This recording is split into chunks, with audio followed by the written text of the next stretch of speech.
Friends, मेरा नाम अब्दुल खालिक है और हम लोग सीनियर ऑडिटर के इंटरव्यू की प्रिपरेशन कर रहे हैं। और लास्ट टॉपिक में हमने जो पढ़ा था वो ऑडिटिंग पढ़ा था और ऑडिटिंग और अकाउंटिंग का डिफरेंस पढ़ा था और ऑडिटिंग नीड क्यों होती है वो पढ़ा था, स्कोप ऑफ ऑडिट पढ़ा था, इंटरनल कंट्रोल पढ़ा था, ऑडिट रिस्क पढ़ा था, qualified and quantified opinion report पढ़ा था।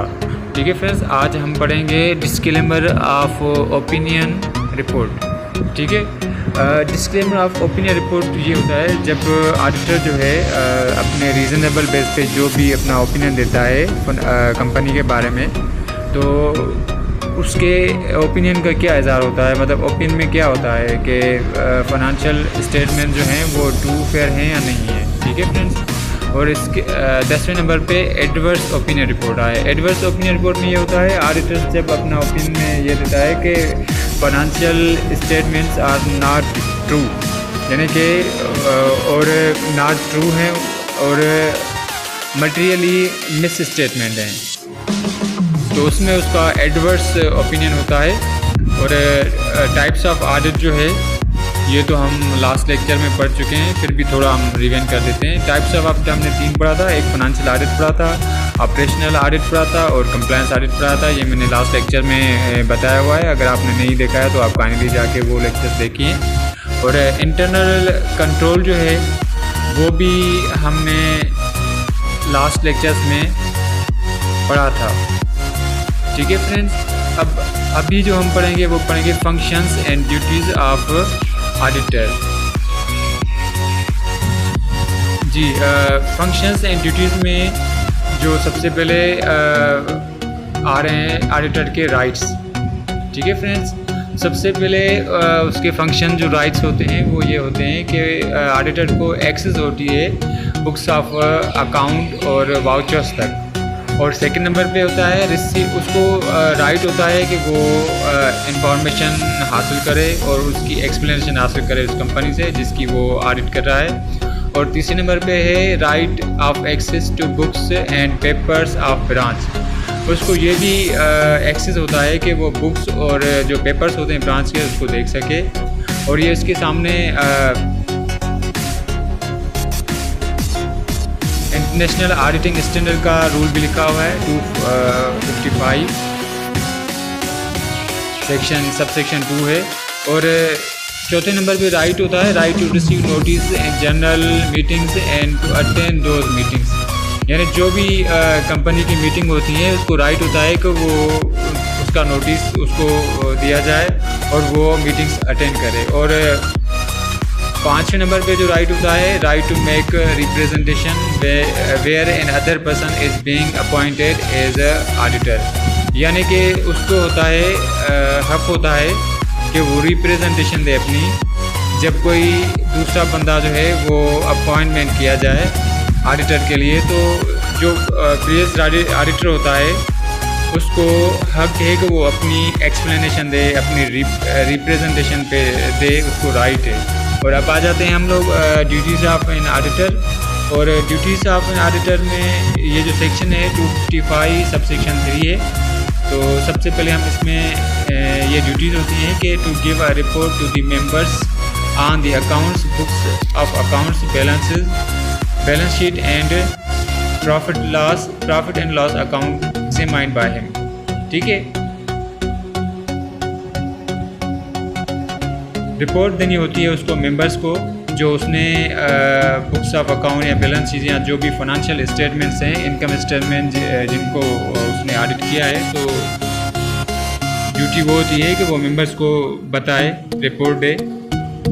और दूसरे नंबर पे where any matter reported upon is answered in the negative or with qualification with the report shall include reasons for such qualification with factual position।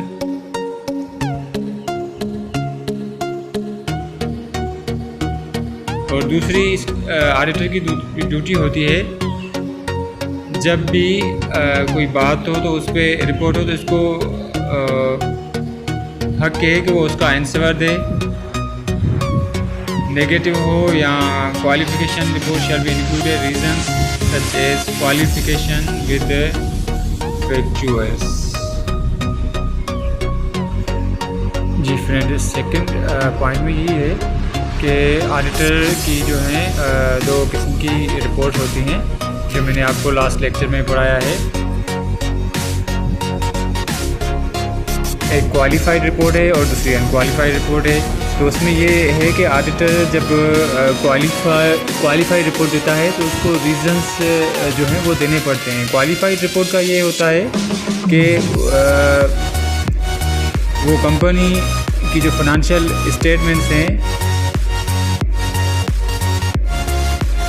वो true and fair view पेश नहीं कर रही हैं। जब वो क्वालिफाइड ओपिनियन देता है तो उसको ये रीज़न्स देना पड़ता है कि वो जो फाइनेंशियल स्टेटमेंट्स हैं वो क्यों, किस रीज़न्स पे जो है वो ट्रू एंड फेयर व्यू पेश नहीं कर रही हैं। तो वो पूरा उसको रीज़न देना पड़ता है, उसकी जो फैक्चुअल पोजीशन है वो बतानी पड़ती है। और तीसरे नंबर पे है include in the report of company such matters as directed by federal government.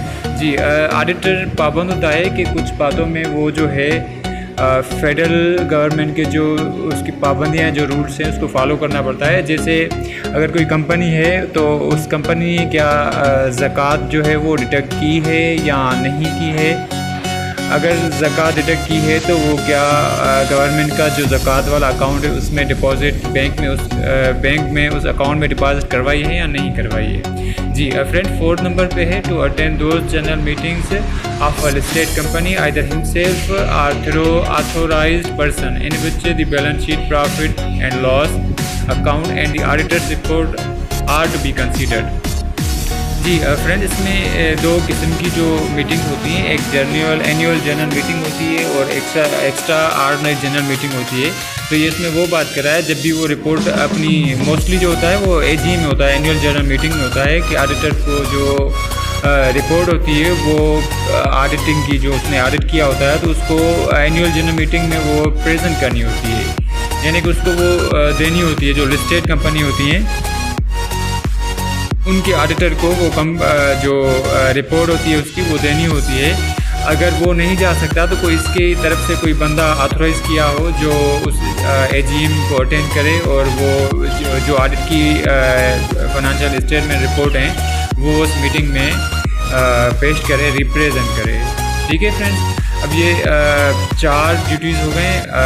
इंशाल्लाह आज के लिए इतना काफ़ी है। इंशाल्लाह कल हम लोग जो हैं BCDE जो हैं ये पॉइंट्स कल के लेक्चर में इंशाल्लाह क्लियर करेंगे। तब तक के लिए आप अपना ख्याल रखिएगा। अगर लेक्चर पसंद आया हो तो चैनल को ज़रूर सब्सक्राइब करिएगा।